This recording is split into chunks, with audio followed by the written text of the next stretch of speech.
Ladies and gentlemen, this RedGamingTech.com video, we're going to be taking a look at the PlayStation 4's development kits. Over a series of time, there has been 3 distinct versions of these developers kits, and I figure it would be quite fun for us to take a look at them and how they've evolved and just how Sony have basically refined the process of creating the PlayStation 4 and how developers have been moving on with the hardware. So I'm sure you guys know the specifications of the PS4 by now. Of course, the 8-core Jaguar, 8GB of DDR5, and of course the GCN cores to power it, 18 of them. And as I've talked about in several videos previous to this, we know that the design of the PlayStation 4 took a while, and for them to actually come up with the end hardware, or even the beginning specifications, they asked a series of questions. I think this is a very good illustration on this video of actually how they started to create the various parts towards the console and just how these systems are actually designed, especially one that is so close to the Windows architecture, or should I say the PC architecture, the x86. So anyway, there has been 3 distinct versions of the Orbis, or formerly Orbis, in terms of development kits. One would be the R10 boards. These would be running as basically a special BIOS, however they basically are generic PCs at the end of the day. Then there is Initial 1, these are early development kits, and then finally there would be the SOC based dev kit, which is very early version of the PS4 hardware, unfinished and unfinalized basically.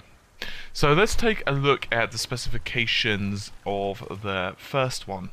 Now these very early development kits are pretty much there just to give the developers an idea of what they're going to be working with on the full system, and they basically for the most part will be using off-the-shelf parts. I'm going to read you a quick run over of what they're going to be using. Ironically enough, for Windows 7 they recommend the 64-bit edition as a minimum, and a Sandy Bridge Intel or the Bulldozer AMD CPU.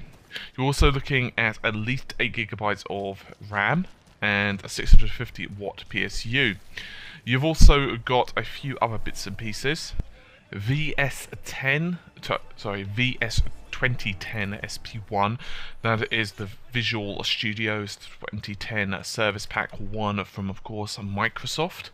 They have disabled the desktop Windows Manager, and applications will still use the Windows services except for the GPU graphics card interface, and Sony will provide a GNM, that's a custom GPU interface, in other words to basically replace the application of the Windows one.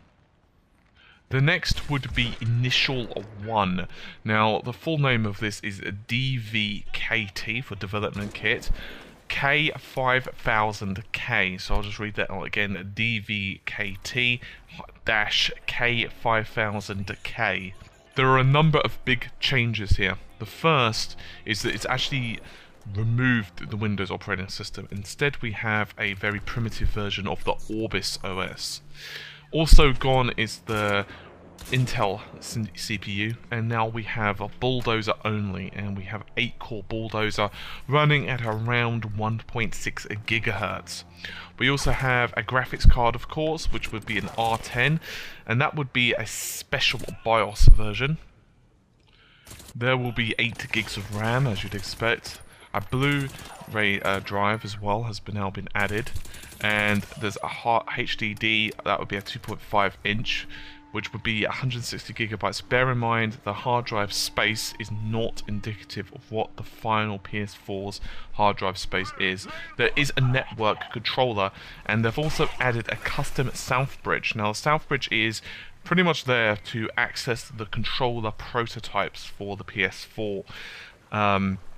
Obviously at this point they'd not been finalized yet, but it was just to access the prototype variants. Now the GPU would be the graphics core next, so in other words, you know, you've got the basic building blocks in here, and it does have a certain amount of video memory as well as of course USB 3 as well as GBE, which would be for development purposes as well.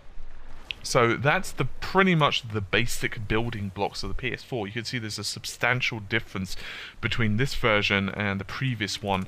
They're starting to actually implement the custom stuff. However, it's not as much as the next version. The next version is SoC, or the system on chip base. Now this is a lot closer to what we're actually going to be seeing for the final PS4 hardware. Gone is the bulldozer, and now we actually are using the Jaguar. So we're seeing an 8-core Jaguar in there, of course, along with the GPU that we expect. We're also seeing a unified 8 GB of RAM, as well as the various subsystems that you'd expect, including the networking controller, the Blu-ray drive, Bluetooth as well, the hard disk, WLAN and HDMI, which does actually do 1080p at 3D, by the way. You've also got analog outputs, which include audio and composite video should the need arise, and you've also got connection to host. That's actually USB 3. For reference, USB 3 is targeting around 200 megabytes a second.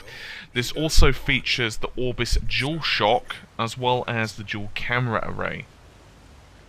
There's definitely a fairly fascinating journey onto development of the PS4, from very simple and very, to be honest with you, very generic parts. You know, you can basically go into a hardware store and get most of them, other than of course the custom built BIOSes that Sony of course were providing, or the drivers in some cases, into a much more tightly knit interface, of course.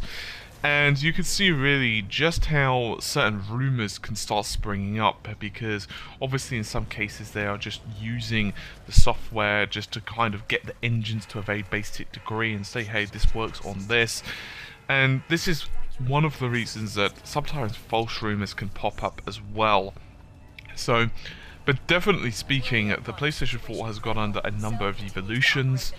However, if you actually look at the specifications very closely, to be honest with you, the very basics were there all along. They just simply refined it. So in other words, they knew the performance levels that they wanted to hit, and then they simply nailed it down. If anything, they actually reduced some of the specifications. For example, I'm sorry, I just caught the mic there. For example, if you were to look at, say, the Sandy Bridge all the way down to the integration of the APU, the SoC-based development kits, you'll notice that they basically refine the specifications down as they also improve the OS and various other functionalities along with it.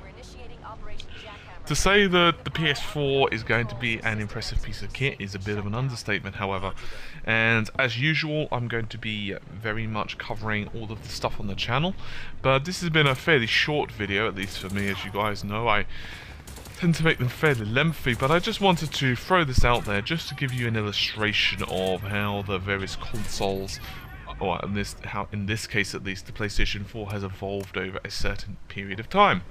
Anyway, hopefully you've enjoyed it, and I'm going to get going. Take care and bye for now.